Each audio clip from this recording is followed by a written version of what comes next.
I remember sitting at my desk, the smell of burnt coffee in the air, scrolling through my family's group chat, the one I wasn't supposed to see. My mother had accidentally included me when she sent the final confirmations for the Hawaii Christmas trip. I stared at the message like it was written in another language. Flights booked, hotel rooms reserved.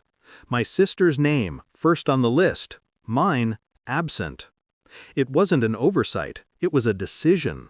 And that decision came from her, Emily, my sister, the one who cried on my couch when her marriage almost collapsed. The same couch she and her husband still sat on, rent-free, in my house. When Emily's husband lost his job 2 years ago, they came to me, all smiles, all apologies. Just for a few months, she'd said, her hand gripping mine. I didn't hesitate. Family helps family.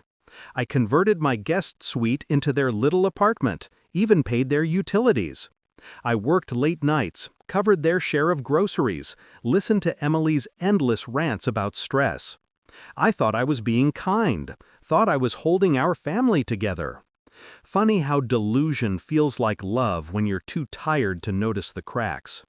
The betrayal didn't hit me all at once. It unfolded slowly, like a cruel play. First came the phone calls that ended when I entered the room. Then my parents' vague excuses. "Oh, it's just complicated right now, honey." Finally, the truth arrived, wrapped in carelessness. My mother's text, "Please don't bring this up to Emily. She feels uncomfortable having you on the trip." Uncomfortable? I paid her bills, housed her husband, and she was uncomfortable with my presence? I didn't confront anyone. I didn't scream or cry. I just sat there, motionless. My pulse slowed, my thoughts cleared. That was the moment I stopped being family and started being strategy. Revenge doesn't always need fire. Sometimes it needs silence. First, I called my lawyer. The house deed was in my name alone. The agreement for them staying? Verbal, meaning they were guests. Guests could be asked to leave at any time. I waited a week, let them pack for Hawaii, watched Emily parade her new swimsuits through my hallway, humming Christmas songs. Her husband joked about Mai Tais and not needing a budget this year.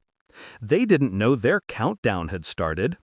The night before their flight, I waited until they were asleep. I printed a formal notice, request to vacate premises. Not legally required, but poetic enough for the moment. At 6 a.m., I woke them, calmly. "You both need to leave today." Emily blinked, mascara smudged, confusion dripping from her voice. "What are you talking about? We have a flight in 5 hours." I nodded. "Yes, you do. From your own address, I hope." Her husband tried to talk over me, babbling about timing, family, forgiveness. I held up the paper.